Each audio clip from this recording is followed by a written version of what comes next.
What's going on, Giants fans? First in Giants here. I saw this segment on Instagram, a post by Pro Bowl Gano. If you don't follow them yet on Instagram, go ahead and follow them. They post terrific Giants content. Been following them for a while. Really good stuff. And I saw this post that they made. It was a couple pictures of Giants conspiracy theories. And I'm always quite interested in those theories, regardless if it's political, worldwide, or sports, especially sports. I'm always interested in reading it. And I thought this one was really good. A couple Giants ones that I'm going to make videos about each one. This first one will be Lawrence Taylor's off-field issues. And the theory is Lawrence Taylor committed serious off-field issues that would normally lead to suspension. But he was so important to the NFL and the Giants that they let him slide and allowed him to continue his legacy without consequences. Very interesting theory. And when I read that, I think a lot about Michael Jordan and the theory that he was chosen to go play baseball to take a year off of the NBA because, his dad passing away. A lot of people tie that to his sports betting addiction. The theory is for Michael Jordan is that he was going to get suspended by the NBA and David Stearns for doing illegal gambling on the sport of basketball while he was an athlete and playing for them. And to save NBA's shield, to save his face, the legacy, the icon of the sport internationally and just worldwide.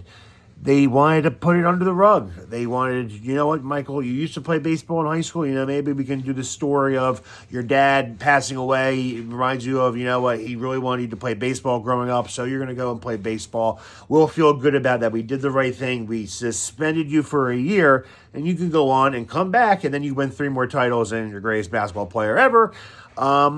A lot of people think Lawrence Taylor got the same type of treatment. Lawrence Taylor was an MVP, defensive MVP. I think he was, if I'm not mistaken, the first defensive player to ever win the NFL MVP. If I'm wrong, let me know, but I'm pretty sure he was the first. Hall of Fame, led the Giants in sacks until Strahan broke his record.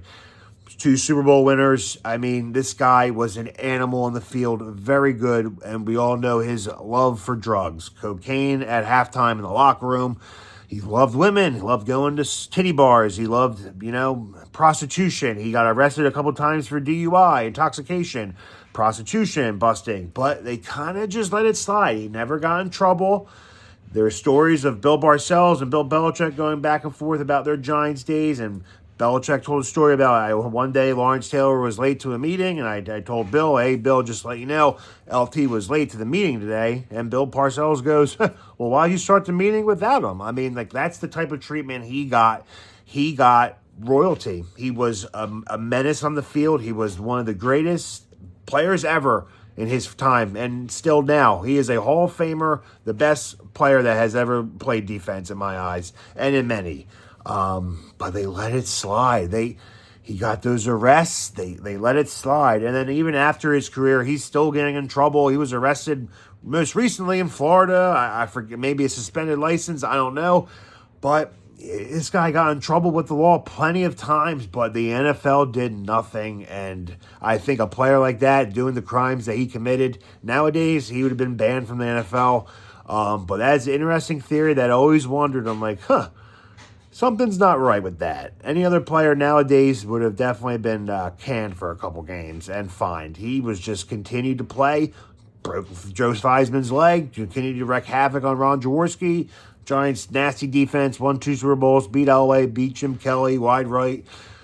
And the rest is history. Let me know your thoughts on the theory about Lawrence Taylor. Do you think the NFL, kind of turned a blind eye on his crimes and his, just bad stuff in the media, the public eye? Do you think they turned a blind eye because of how good he was and how good he was for the NFL, raking in millions of dollars? Everyone wanted to see LT in prime time, and New York being the media market of the entire world, it was a no-brainer. The NFL could not mess with their money. They never will. And it's very interesting theory. Let me know your thoughts. As always, let's go G-Men.